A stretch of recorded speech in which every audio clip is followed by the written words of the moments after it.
सदाशिवसमारम्भां शङ्कराचार्यमध्यमाम् अस्मदाचार्यपर्यन्तां वन्दे गुरुपरम्परां. श्रीगुरुभ्यो नमः. 70வது श्लोकम्. मद्वत् पावनशीलतामुपगतः कोऽप्यस्ति नोर्वीसुते श्रेयो लोकपन्ममेति कलये त्वत्प्राप्तितः साम्प्रतं क्षिप्रं प्रेरित एव तेऽभिमतं संसिद्धिं विदधाम्यहं त्रिष्वप्यङ्घ्रिषु तुर्यवर्णरहितं रेजल्पतेजल्पितम्. இது சார்தூல விக்கிரீடத்துல இருக்கு. இப்போ இந்த ஸ்லோகத்தினுடைய பதச்சேதம் மத்வத் பாவனசீலதாம் உபகதः கஹ அபி அஸ்தி ந உர்வீசுதே ஸ்ரேயः லோகபவத். ஜாகிரதையா பிரிக்கணும். லோகபவத் மம இதி கலயே त्वत् प्राप्तितः साम्प्रतम् क्षिप्रं प्रेरितः एव ते अभिमत संसिद्धिं विदधामि अहं विदध्याम् अहं त्रिषु अपि अङ्घ्रिषु तुर्यवर्णरहितं रे जल्प ते जल्पितम. இப்போ ராவணன் சீதை கிட்ட சொல்லிட்டு இருக்கான். என்ன சொல்றான் அப்படின்னு கேட்டா, உர்வி சுதே முதல் பாதத்தினுடைய கடைசி பதமா இருக்கு இல்லையா, உர்வி சுதே பூமி புத்திரியே சீதையே, மத்வத் என்னை போல, பாவனசீலதாம் உபகதா. பாவனம்னா சுத்தம்னு அர்த்தம். புனிதம், புனிதமான சீலத்தை அப்படின்னா நல்ல ஒழுக்கத்தை, உபகதா பிராப்தகான்னு அர்த்தம். ஹே சீதையே, இந்த உலகத்துல என்னை போல சுத்தமான சீலத்தை ஒழுக்கத்தை அடைந்தவன் கொண்டவன் அர்த்தம். யாரு இருக்கான்? கோபி அஸ்தி, யாராவது இருக்கானா அப்படின்னு கேட்டா என்ன அர்த்தம்? யாரும் இல்லை, நான் தான் ஒழுக்கத்தை ரொம்பவும் உயர்ந்தவனா இருக்கேன், நல்ல ஒரு ஒழுக்கத்தை, சுத்தமான ஒழுக்கத்தை நான் அடைந்தவனாக இருக்கிறேன் அப்படின்னு ராவணன் முதல் பாதத்துல சொல்லியிருக்கான். இரண்டாவது பாதம், ஸ்ரேயா லோகபவத் மம இதி கலயே த்வத் பிராப்திதா சாம்பிரதம். சாம்பிரதம், சாம்பிரதம்னா இப்பொழுது, தற்சமயம் நான் எப்படி இருக்கேன் அப்படின்னு கேட்டா, லோகபவத் மம ஸ்ரேயா, லோகபஹ அப்படின்னு ஒரு பதம். லோகான் பாதி இதி லோகபஹ, திக்பாலகர்கள் அர்த்தம். குபேரன் சொல்ல வர, அதுதான் தாத்பரியம். குபேரன் கிட்ட இருக்கக்கூடியதான செல்வம் எப்படி இருக்கோ அதை போல மம என்னுடைய ஸ்ரேயா இந்த செல்வமானது இருக்கு அப்படிங்கிற விஷயத்தை இதி என்று கலையே அறிவாயாக. எதனால கிடைச்சது தெரியுமோ? உன்னுடைய இந்த வருகையினால, த்வத் பிராப்திதா உன்னுடைய இந்த காரணத்தினால், பஞ்சமியா வச்சுக்கலாம், ஹேத்துவா வச்சுண்டா, இந்த செல்வம் கிடைப்பதற்கு நீ காரணம்னு சொல்லும் பொழுது ஹேதோ பஞ்சமி, இல்லைன்னா திருத்தியாவும் வச்சுக்கலாம். அந்த இடத்துல இருக்கக்கூடியதான தசில் பிரத்யா, ரெண்டு விபக்தியினுடைய இடத்துலயும் தசில் பிரத்யா வரும். அப்போ என்ன கிடைச்சது அர்த்தம்?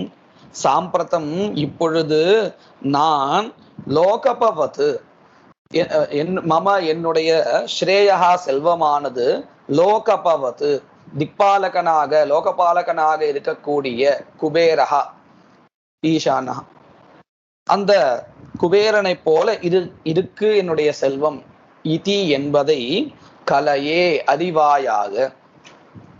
அடுத்தது மூணாவது பாதம். இதுல என்ன சொல்றான்? क्षिप्रं प्रेरित एवते अभिमत संसिद्धिं विदध्याम अहम. अहम நான், क्षिप्रम உடனேயே, அடுத்த க்ஷணமே, தே உனக்கு உன்னுடைய அபிமத சம்சித்தி. அபிமதம்னா விரும்பியதுன்னு அர்த்தம், இஷ்டம். சம்சித்தின்னா அதனுடைய லாபா. உனக்கு எது பிடித்ததா இருக்கோ அது எனக்கு வேணும் அப்படின்னு நீ சொன்னேன்னா பிரேரிதா ஏவா, நீ சொன்னா போதும், என்ன இது வேணும் கேட்டா உன்னால் ஏவப்பட்டவனாக நான் என்ன செய்வேன்? அபிமத சம்சித்திம் விததாமி கரோமி. அகம் நான், தே உன்னுடைய, உன்னுடைய அபிமதம் ஏதோ ஒரு வேண்டிய விரும்பிய பொருள், அதை நீ கூறினால் பிரேரிதஹாசன் ஏவப்பட்டவனாக நான் என்ன செய்வேன்? க்ஷிப்ரம் உடனேயே விததாமி கரோமி. முந்தின பாதத்துல தான் ஒரு விஷயம் சொன்னா, ரொம்ப செல்வந்தனாக நான் இருக்கேன்னு. அந்த செல்வத்தை வச்சுட்டு நாம் என்ன பண்ண போறோம் அப்படின்னு கேட்டா, உனக்கு என்னென்னலாம் வேணுமோ அதை உடனே பண்ணக்கூடியது தயாரா இருக்கேன் நான், இப்படின்னு 3 பாதங்கள்ல சொல்லியிருக்கான். இப்போ சீதா அதுக்கு பதில் சொல்றா, த்ரிஷ்வபி அங்கிரிஷு துர்யவர்ணரஹிதம் ரே ஜல்பதே ஜல்பிதம். தே ஜல்பிதம், உன்னுடைய இந்த ஜல்பனம் இருக்கே, புலம்புதல், ஏதோ புலம்பினிய எவ்வளவு நேரம், அதையே 4வது வர்ணம் நீக்கியதாக மறுபடியும் சொல்லு. த்ரிஷ்வபி அங்கிரிஷு. அங்கிரின்னா பதம். இந்த ஸ்லோகத்துல பதம் நான் சொல்றது இங்க பாதத்தை. பாதத்துக்கு 2 விதமான சொற்கள் உண்டு. பத் அப்படின்னு ஒரு சப்தம் உண்டு, பாதன்னு ஒரு சப்தம் உண்டு. ரெண்டுமே அந்த கால்களை தான் குறிக்கிறது. இந்த த்ரிஷ்வபி அங்கிரிஷுன்னு சொன்னா, அங்கிரின்னா என்னது? பாதம். அதே அர்த்தத்தை குறிக்கக்கூடிய பதம்னு இன்னொரு பதம் இருக்கு. 3 பாதங்கள், அதாவது இந்த ஸ்லோகத்துல 4 பாதங்கள் சொல்றோம் இல்லையா, அதுல த்ரிஷு அப்பி அங்கிரிஷு, 3 விதமான பாதங்களிலும் துரிய வர்ணம், துரிய வர்ணம், அதுதான் துரிய வர்ணம்னு சொல்றது. 4வது வர்ணத்தை இல்லாததாக மறுபடியும் நீ புலம்பு, நீ சொல்லு அப்படின்னு அர்த்தம். நீ சொன்ன இந்த ஸ்லோகத்துல 3 பாதங்கள், முதல் 3 பாதங்கள்ல இருக்கக்கூடியதான 4ஆம் வர்ணத்தை நீக்கி நீ மறுபடியும் இதே ஸ்லோகத்தை சொல்லு.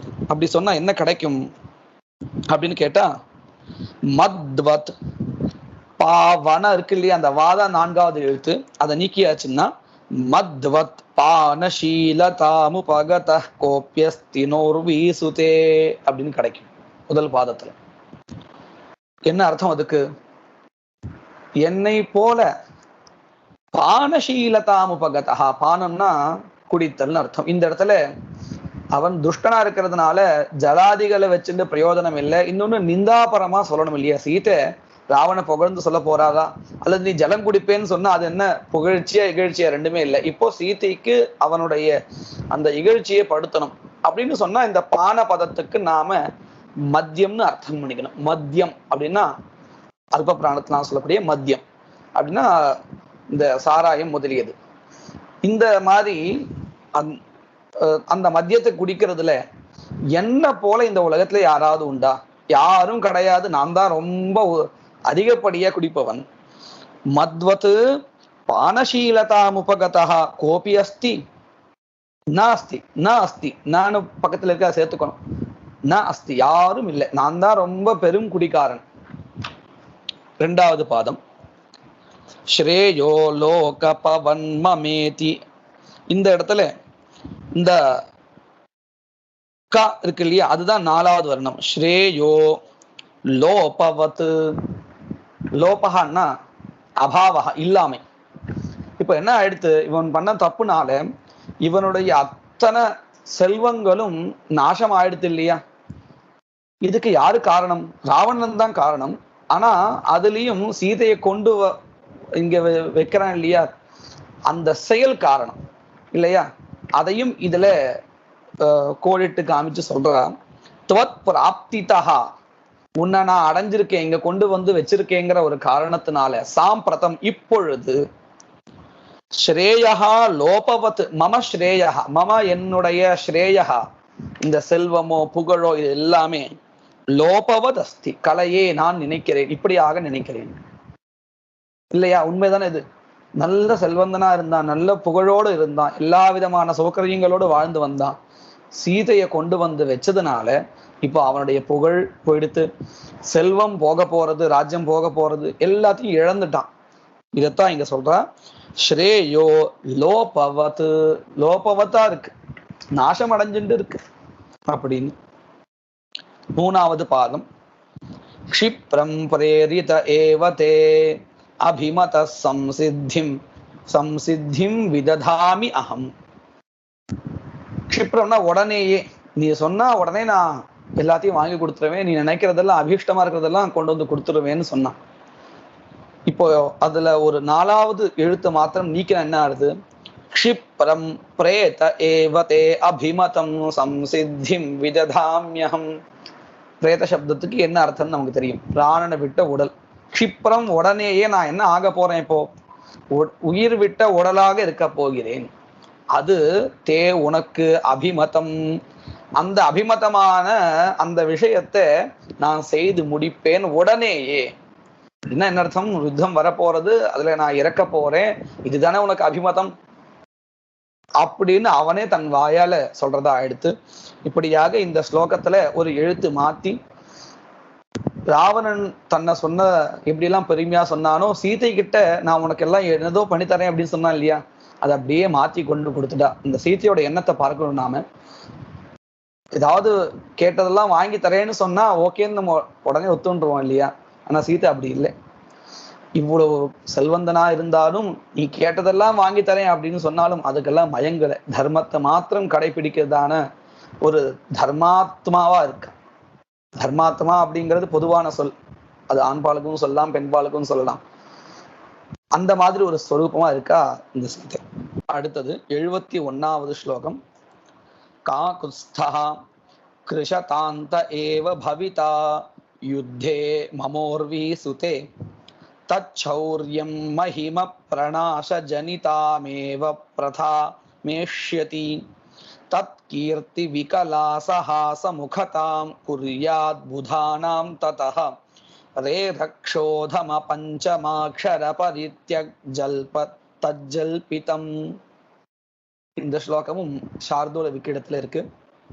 இந்த ஸ்லோகத்தினுடைய பதச்சேதம் காகுத்ஸ்தஹ கிருஷதாந்தஹ ஏவ பவிதா யுத்தே மம உர்வி சுதே தச்சௌர்யம் மஹிம பிரணாச ஜனிதாம் ஏவ பிரதாம் ஏஷ்யதி தத் கீர்த்திஹி விகலா சஹாச முகதாம் குர்யாத் புதானாம் ததஹ ரே ரக்ஷஹ அதம,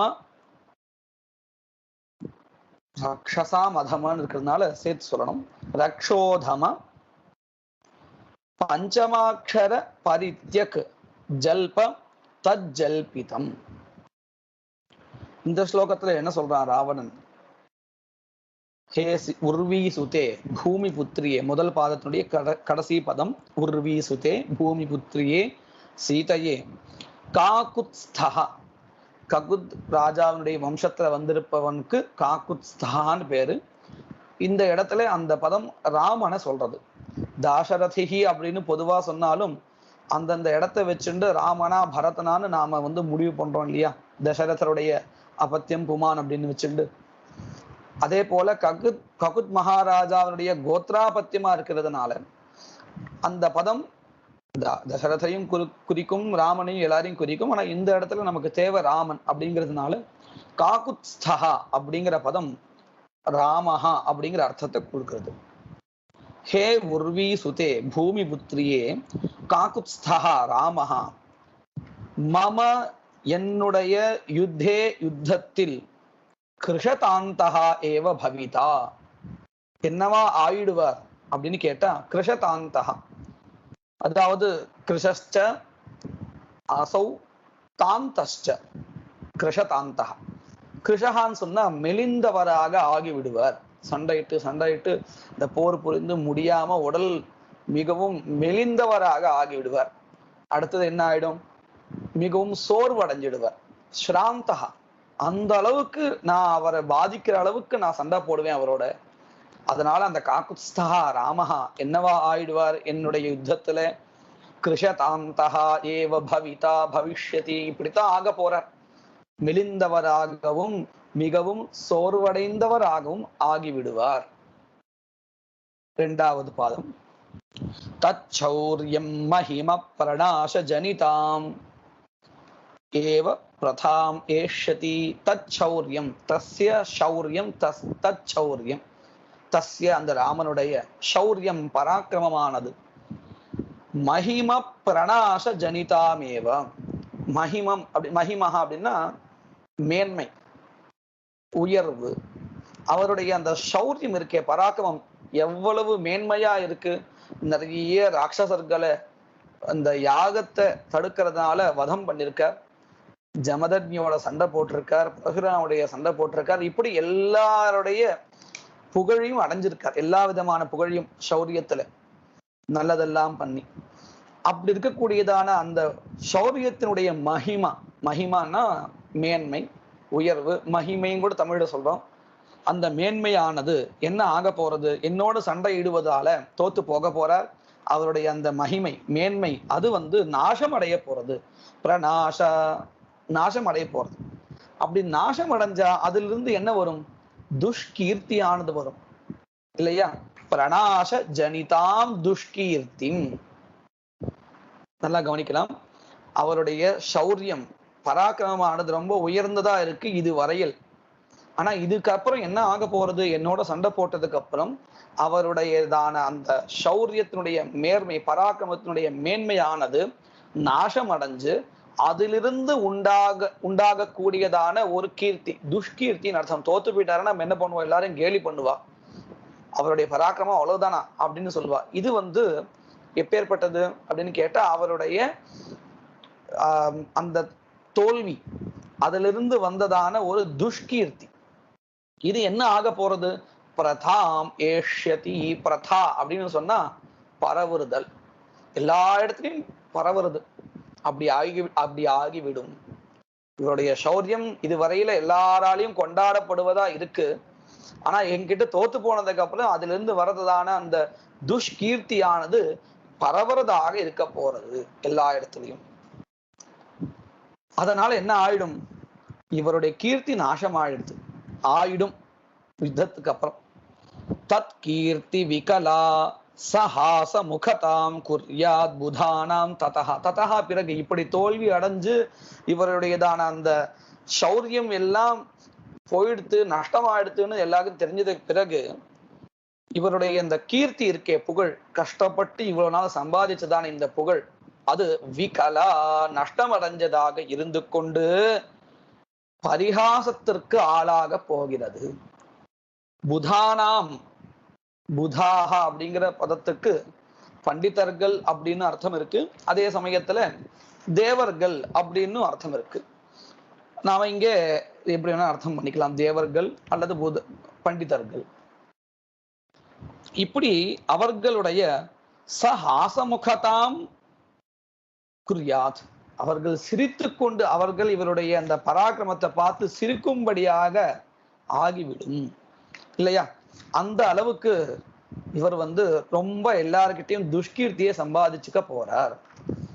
எல்லார்கிட்டன்னு சொன்னா இந்த இப்போ புதானான்னு ஒரு பதம் இருக்கு. அமரா நிர்ஜரா தேவாக திரிதஷா விபுதாக சுராகான் இருக்கு. விபுதாகான்னு பதத்தை வச்சு தேவர்கள் வச்சிருந்தாலும் சரி, அல்லது புதாக அப்படின்னு பதத்துக்கு பண்டிதாக அப்படின்னு அர்த்தம் பண்ணாலும் சரி, எல்லாருடைய கேலிக்கு பரிகாசத்திற்கு ஒரு விஷயமாக இவருடைய அந்த பராக்கிரமம் கீர்த்தியும் ஆக போகிறது. எப்பொழுது, என்னுடன் போரிட்ட பிறகு. இப்படின்னு 3 வரிகள்ல சீதையுடைய நம்பிக்கையை குலைக்கிற மாதிரி, அதை அப்படியே நாசம் பண்ணி ஒரு ஒரு பேச்சு, அதாவது பயமுறுத்துற மாதிரி இருக்கணும் இல்லையா, அந்த நம்பிக்கையை நாசமாக்கணும் இல்லையா, அப்படி பண்ணிருக்க.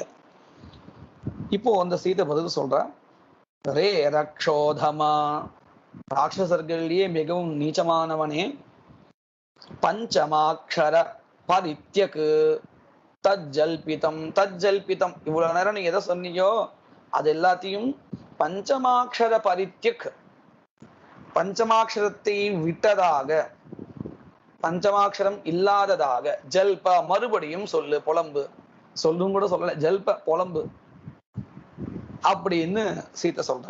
அப்படி அஞ்சாவது எழுத்து எடுத்தா என்ன ஆகும்?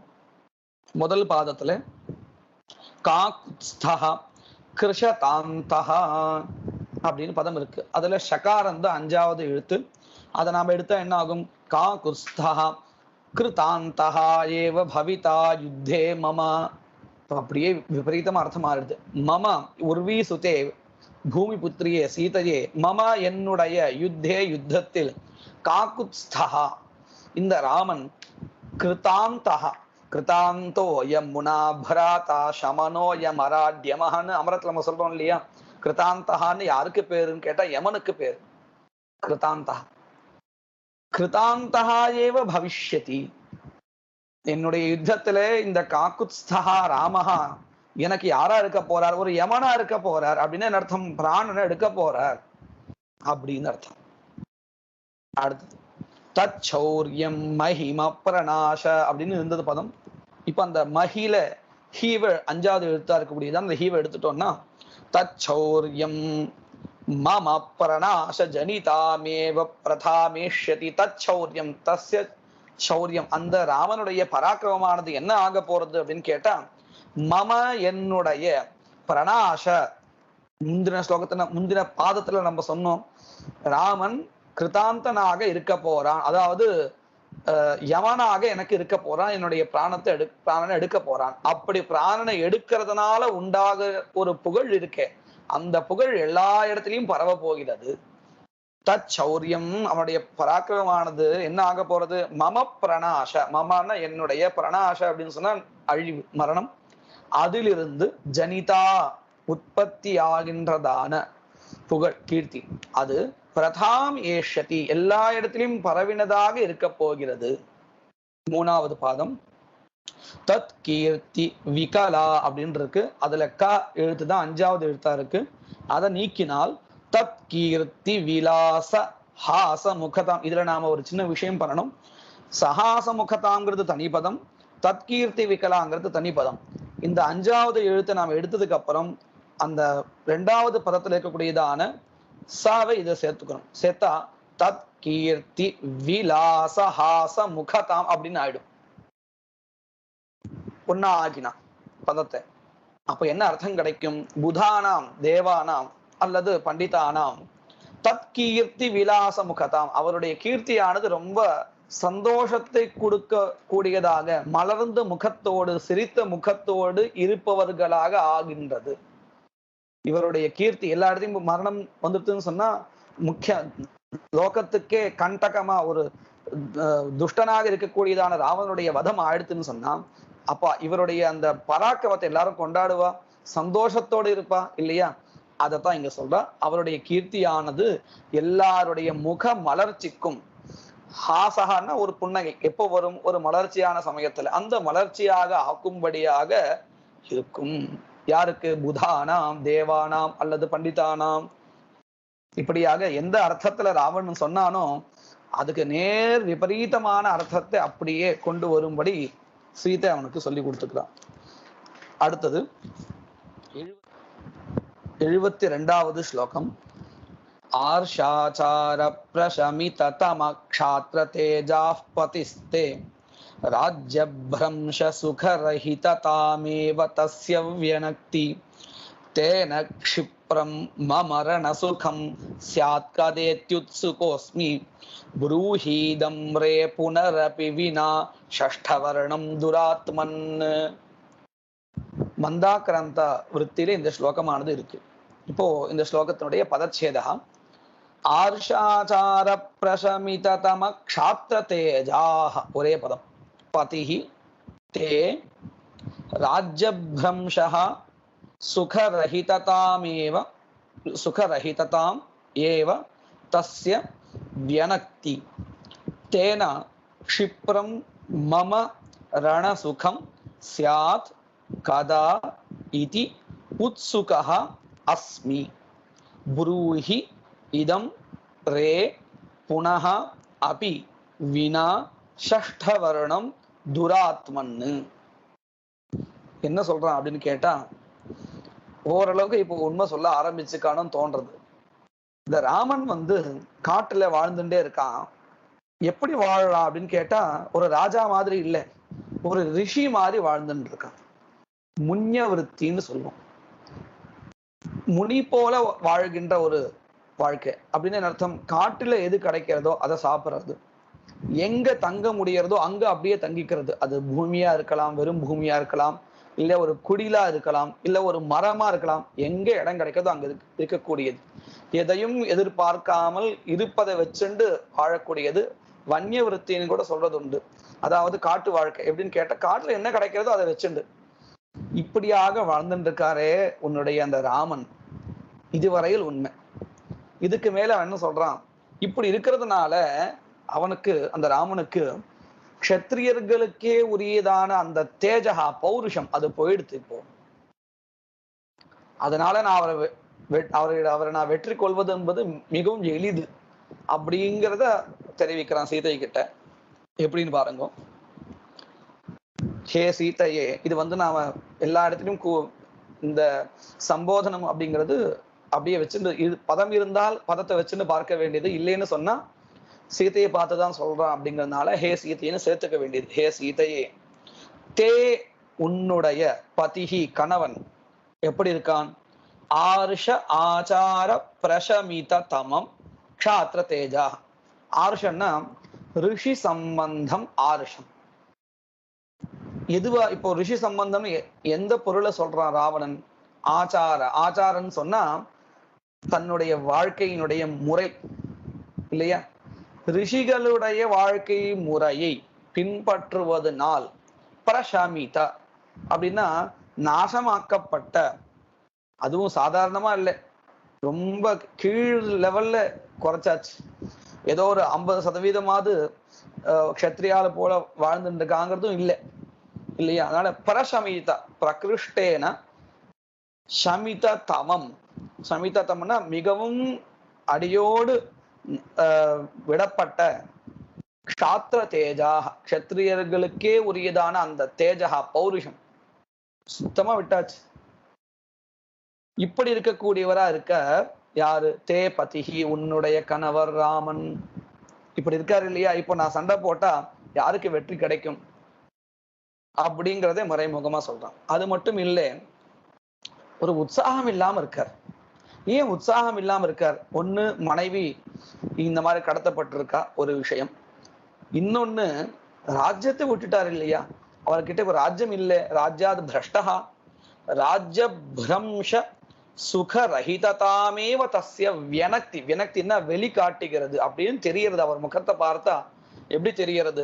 ராஜ்ய பிரம்ஷா, ராஜ்ய நஷ்டஹா, அதுல இருந்து அந்த ராஜ்யத்தினால வரக்கூடியதான சுகம் இருக்கே, அந்த சுகம் இப்ப இல்லை. சுகரஹிததாமேவ, அந்த சுகம் இல்லை என்கின்ற ஒரு தன்மை இருக்கே, அந்த தன்மையினாலேயே இவருடைய முகத்துல ஒரு துக்கம் தெரிகிறது. அப்பேற்பட்டவரா இருக்கார். இதெல்லாம் எதுக்காக அப்படின்னு சொன்னா, சீதை கிட்ட இருக்கக்கூடியதான் நம்பிக்கை இருக்கு, அதை போக்கணும். அவருக்கு சக்தி இல்லை பழையபடி நீ நினைக்காத, நீ எதனால தைரியமா இருக்க அப்படின்னு கேட்டா, அவர் ரொம்ப வீரன், ரொம்ப பராக்கிரமி, உற்சாகமா இருக்கக்கூடியவர். அதெல்லாம் நீ அவர் பக்கத்துல இருக்கும்போது பார்த்ததான குணங்கள். இப்போ அப்படி இல்லை, அவர் உனக்கு தெரியாது. ஏன்னா அவர் வன்னிய விருத்தியா ஒரு ரிஷி போல வாழ்ந்துட்டு இருக்கார். முனி விருத்தியில இருக்கார். நம்ம இந்த ரகுவம்சத்துல கூட பார்த்திருப்போம். என்னன்னு கேட்டா, வார்த்தகே முனிவிருத்தி நாம் அப்படின்னு சொல்லியிருப்பா. சைஷவே பியஸ்த வித்யானாம் யௌவனே விஷயேஷினாம் வார்த்தகே முனிவிருத்தி நாம் யோகேனாந்தே தொண்ணூத்தேஜாம்னு ஸ்லோகம் முடிகிறது. அதாவது 3வது கட்டத்துல இருக்கக்கூடியதான அந்த முனிவிருத்தியே ராமன் இப்போ ஆச்சாரம் பண்ணிட்டு இருக்கான், ஆச்சரணம் பண்ணிட்டு இருக்கான் இல்லையா? முனிவிருத்தியே. அப்ப அவருக்கு எங்கிருந்து அந்த சக்தி வரும்? க்ஷத்ரியாளுக்கே உரியதான ஒரு அந்த பௌருஷம் எங்கிருந்து வரும்? அதெல்லாம் இப்போ இல்லை. நீ நினைச்சிட்டு இருக்க என்னவோ ராமன் வந்தா சண்டை போட்டு என்ன எடுத்துன்னு போயிடுவார், உன்னெல்லாம் கொன்னிடுவார்னு சொல்லிட்டு இருக்கேன். அந்த சக்தி இப்போ அவர்கிட்ட இல்லை. நீ பார்த்த அந்த ராமன் வேறு, இப்ப இருக்கக்கூடியதான ராமன் வேறு. அது மட்டும் இல்லையே, ஒரு துக்கத்தோடு இருக்கார். ஏன்னா ராஜ்யத்திலிருந்து இப்போ ராஜ்யம் அவர் கைவிட்டு போயாச்சு. இவரோட சண்டை போடணும்னு சொன்னா கூட ஒரு சேனையே கூட ஒண்ணும் இல்லை. அப்படி இருக்கிறதுனால அவரை நீ முழுமையா நம்பாதே அப்படிங்கிறத மறைமுகமா சொல்றான். 3வது பாதம், தேன தேன அந்த ராமனோடு க்ஷிப்ரம் உடனேயே, மமா எனக்கு ரண சுகம் சியாத், கதா கதா எப்பொழுது, எப்போ சண்டை வரும், எப்போ நான் அவரை போட்டு அடிப்பேன் அப்படிங்கிற ஒரு உற்சாகத்துல உத்சுகா அஸ்மி, உற்சாகத்தோடு இருக்கேன்.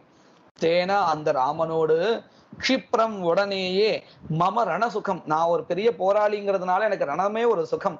அந்த ரணம் என்கின்ற சுகமானது கதா பவிஷ்யதி, எப்பொழுது இருக்கு, கதா சியாத், எப்பொழுது வரப்போறது அப்படின்னு உத்சுகா அஸ்மி, ரொம்ப உற்சாகத்தோடு இருக்கேன் இப்படின்னு 3 பாதத்துல ராவணன் சொல்றான்.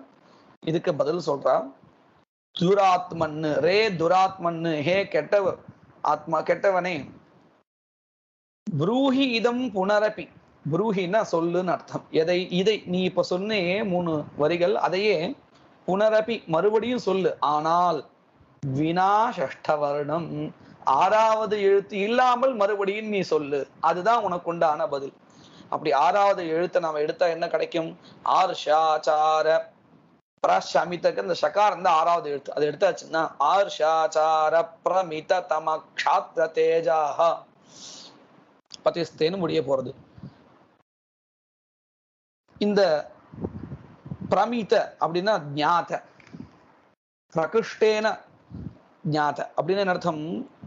இந்த எல்லா இந்திரியங்களையும் கட்டுப்படுத்தி வச்சுண்டு ஒரு ரிஷி போல கட்டுப்பாடோட இருந்துட்டு இருக்காரு இல்லையா, அதனாலேயே அவருடைய அந்த க்ஷாத்திரம் இருக்க தேஜகா அது ரொம்ப உயர்ந்ததா இருக்கு. பிரமிததமம், பிரகர்ஷதமம்னு அர்த்தம். பிரமிததமம்னா இங்க பிரகர்ஷதமம், ரொம்ப உத்கிருஷ்டமா இருக்கு. எதனால, கட்டுப்பாடோடு ரிஷிகளை போல வாழ்ந்து கொண்டு இருப்பதனால அவருடைய அந்த வீரமானது பிரகர்ஷதமமா இருக்கு. நாம் ஏற்கனவே இந்த பிரத்யேகத்தை ஒண்ணு பார்த்துக்கோம், தமப் தரப் அப்படின்னு, தரஹா தமஹான்னு, பெஸ்ட் அப்படின்னு அர்த்தம் தமஹான்னா. இப்போ அவருடைய வீரம் எப்படி இருக்கு, ரொம்ப உயர்ந்ததா இருக்கு. அதனால என்ன ஆக போறது, உன்னுடைய மரணம் கண்டிப்பா நிகழ போறது. நீ நினைச்சுட்டு இருக்க அவர் ஏதோ சக்தி இல்லாத அந்த க்ஷத்ரியர்களுக்கு உரியதான அந்த பௌருஷேயத்தை விட்டுட்டு இருக்கார், ரொம்ப சாந்தமா இருக்கார். ஏன்னா அவருடைய ஆச்சாரகா, இந்த வாழ்க்கை முறையானது ரிஷிகளை போல இருக்குன்னு, அப்படின்லாம் இல்லை. அந்த கட்டுப்பாடுகளோட இருப்பதுனாலேயே அவருடைய அந்த பௌருஷேயமானது இன்னும் மெருகேறியதா இருக்கு. அடுத்தது 2வது பாதம், ராஜ்ய பிரம்ச சுகரஹித அப்படிங்கிற அந்த காதா 6வது எழுத்து, அதை நீக்கினா ராஜ்ய பிரம்ச சுரஹிததாமேவ தஸ்ய வினக்தி, சுரஹிததாமேவ, இந்த ராஜ்யத்திலிருந்து விடுபட்டாரே அப்பே தேவர்கள்லாம் சந்தோஷம் ஆயிட்டானா. எப்படி அது, ராமர் ராஜ்யத்திலிருந்து போயிட்டாருன்னு சொன்னா எல்லாம் வருத்தம் இல்ல படணும், இல்லை தங்களுக்கு வேண்டியதான அபிஷ்டமான அந்த காரியம் நடக்க போறது. என்னது, இவருடைய பிறப்பினுடைய காரணமே என்னது, துஷ்டனா இருக்கக்கூடியதான ராவணனை வதம் பண்றது தானே. அப்படி வதம் பண்றதுக்காக தானே வந்திருக்கார். அவர் அயோத்தியில உட்கார்ந்து இருந்தா எப்படி இந்த ராவணனுடைய வதமானது நடக்கும்? அதுக்காக ஏதாவது ஒரு காரணம் வேணும், ஏதாவது ஒரு வியாஜத்தை வச்சுண்டு இந்த ராமரையும் ராவணனையும் ஒரு அதிகரணத்துல, சமானாதிகரணத்தை கொண்டு வரணும். ஒரு இடத்துல கொண்டு வந்தா தானே அந்த வதமானது நடக்கும். இங்க காரணம் ராமஹா, காரியம் ராவண வதா. காரியமும் காரணமும் ஏதாவது ஒரு இடத்துலயாவது இணைஞ்சிருந்தா தானே காரியமானது நடக்கும். இப்படி இந்த நடக்கக்கூடிய காரியம் லங்கையிலையும் காரணமா இருக்கக்கூடிய ராமன் அயோத்தியிலும் இருந்தா எப்படி இது நடக்கும்? அப்போ இந்த ராஜ்யத்திலிருந்து அவர் வந்துட்டாரு அப்படின்னு சொன்ன உடனே எல்லாருக்கும் இந்த சுரஹா தேவஹா, தேவர்களுக்கு எல்லாரும் ஒரு சந்தோஷம் வந்துடுது, இவர் தன்னுடைய காரியத்துக்காக புறப்பட்டார் அப்படின்னு. அதுதான் என்ன சொல்ற, ராஜ்ய பிரம்ச சுரஹிததாமேவ தஸ்ய வினக்தி, அவருடைய அந்த முகமோ அல்லது அவருடைய செய்கையோ எல்லாமே எதை வெளிக்காட்டுறதுன்னு கேட்டா தேவர்களுடைய ஹிதத்தை தான் வெளிக்காட்டுறது. தேவர்கள்னு ஒரு உபலட்சணமா சொல்லக்கூடியது எல்லாருடைய மொத்த லோகத்தினுடைய க்ஷேமம் தான். 10 பேருக்கு ஹிதம் நடக்க போறதுன்னு சொன்னா 10 பேரையும் சொல்ல முடியாதுங்கிறதுனால 10லே ஒருத்தரை சொல்லி அவருக்கு ஹிதம் நடக்க போறதுன்னா எல்லாருக்கும் சேர்த்துதான். அப்போ இந்த 3 உலகத்துக்கும் ஹிதம் நடக்க போறது இல்லையா, அதைத்தான் அவருடைய முகத்துல வெளிப்படுகிறது. வினக்தி முகமானது அதுதான் வெளிப்படுத்துறது. தேன க்ஷிப்ரம், தேன அப்படின்னு சொன்னது என்ன அடுத்து, அவருடைய அந்த பிறப்பினுடைய காரணமா இருக்கிறதுனால அதனால அந்த காரணத்தினால க்ஷிப்ரம் மம ரண சுகம் இருக்கு இல்லையா, அதுல மமால ரெண்டாவது மகாரம் தான் ஆறாவது எழுத்து, அதை நீக்கியாச்சுன்னு சொன்னா தேன க்ஷிப்ரம் மரண சுகம். இந்த ராமனால உடனே, க்ஷிப்ரம்னா உடனே, மரண சுகம் சியாத் கதா, எனக்கு எப்பொழுது இந்த மரண சுகம் அப்படிங்கிறது இருக்க போறது அப்படின்னு உத்சுகா அஸ்மி, நான் ரொம்ப உற்சாகத்தோட இருக்கேன். முன்னாடி மம ரணசுகம்னு வந்தது, போர் என்கின்ற ஒரு சுகமானது எனக்கு எப்பொழுது ஏற்படும் அப்படின்னு ஒரு உற்சாகத்தோட இருக்கேன்னு சொன்னார். இப்ப என்ன எடுத்து மரண சுகம் கதா பவிஷ்யதி, என்னுடைய மரணம் என்கின்ற ஒரு சுகம் எப்படி கிடைக்க போறது, அப்படி எப்ப கிடைக்க போறது ரொம்ப உற்சாகத்தோட இருக்கேன். இது விபரீதமா இருக்கு இல்லையா, ராவணன் தன்னைத்தானே மரண சுகத்தை விரும்புகிறான் அப்படிங்கிறது விபரீதமா இருக்கு. வஸ்துதா நம்ம தாத்பரியத்தை பார்த்தோம்னா இந்த ரெண்டாவது பாதத்துல என்ன சொன்னா, ராமர் ராஜ்யத்தை விட்டு போறதுங்கிறது சுரஹிதா அப்படின்னு சொன்னான். எதுக்காக சொன்னா, அவருடைய பிறப்பு காரணமே அதுதானே. அதை மனசை வச்சுன்னு நம்ம பார்க்கும் பொழுது மூணாவது பாதத்துல இந்த ராவனுடைய பிறப்பு காரணமே என்னது, தான் பண்ண பாபத்தினுடைய பலனை அனுபவிச்சு மறுபடியும் விஷ்ணுவனுடைய அந்த பாதங்கள்ல போய் சேர்றது தானே, அதுதானே அவனுடைய பிறப்பு தாத்பரியம். அப்போ அவன் எதை எதிர்பார்த்துட்டு இருப்பான், மரணத்தை தான் எதிர்பார்த்துட்டு இருப்பான் இல்லையா. அப்போ அவனுக்குமே சரி தாத்பரியத்தை, அதை நாம கடைசி நிலையில இருக்கக்கூடிய ஒரு விஷயத்தை யோசிக்கிறோம். இப்போ ராவணனுடைய அந்தகரணத்துல அவனுக்கு இருக்கக்கூடிய கடைசி ஒரு எண்ணம் என்னவா இருக்கும், நம்மளுடைய மரணம் சீக்கிரம் வராதா, மறுபடியும் நாம அந்த விஷ்ணு லோகத்துல போக மாட்டோமா, அங்க போய் இருக்க மாட்டோமா, சேவை பண்ண மாட்டோமா, இப்படித்தானே இருக்கும். அப்ப அவனுக்குமே கூட நம்ம அந்த கூடார்த்தத்தை பார்க்கும் பொழுது மரணம்ங்கிறது அவனுக்கும் சுகம்தான். எப்படி ராஜ்ய பிரம்சா, ராஜ்யாத் பிரஷ்டகான்னு ஆனதுனால அந்த ராஜ்யத்துல இருந்து விடுபடுதல் ராமனுக்கு ஒரு சுகமோ தேவர்களுக்கு ஒரு ஹிதமோ, அத போல ராவணனுக்கும் கூட அவனுடைய மரணம் அப்படிங்கிறது தாற்பயத்தை நம்ம தத்துவத்தை பார்க்கும் பொழுது அது ஒரு சுகம்தான். கிட்டத்தட்ட அதுதான் மனசை வச்சு சொல்லிட்டு இருக்கான். இப்போ அவனுடைய அந்தர்கதமான வாக்குன்னு நம்ம இதை வச்சுக்க வேண்டியதுதான். தேனா அந்த ராமனால் மரண சுகமானது, என்னுடைய மரண சுகமானது க்ஷிப்ரம் உடனேயே கதம் சியாத் கதா சியாத் இது உத்சுகா அஸ்மி, இப்படி நினைச்சுட்டு ரொம்ப உற்சாகத்தோட இருக்கேன் அப்படின்னு அவன் சொன்ன அந்த எந்த அர்த்தத்துல சொன்னானோ அந்த அர்த்தத்துக்கு எதிர்மறையான அர்த்தம் வரும்படி ஆறாவதா இருக்கக்கூடியதான ஒரு எழுத்தை நீக்கி சீதை அவனுக்கு புத்தி புகற்றா. மேற்கொண்டு இருக்கக்கூடியதான ஸ்லோகங்களை நாம வருங்காலத்துல பார்க்கலாம்.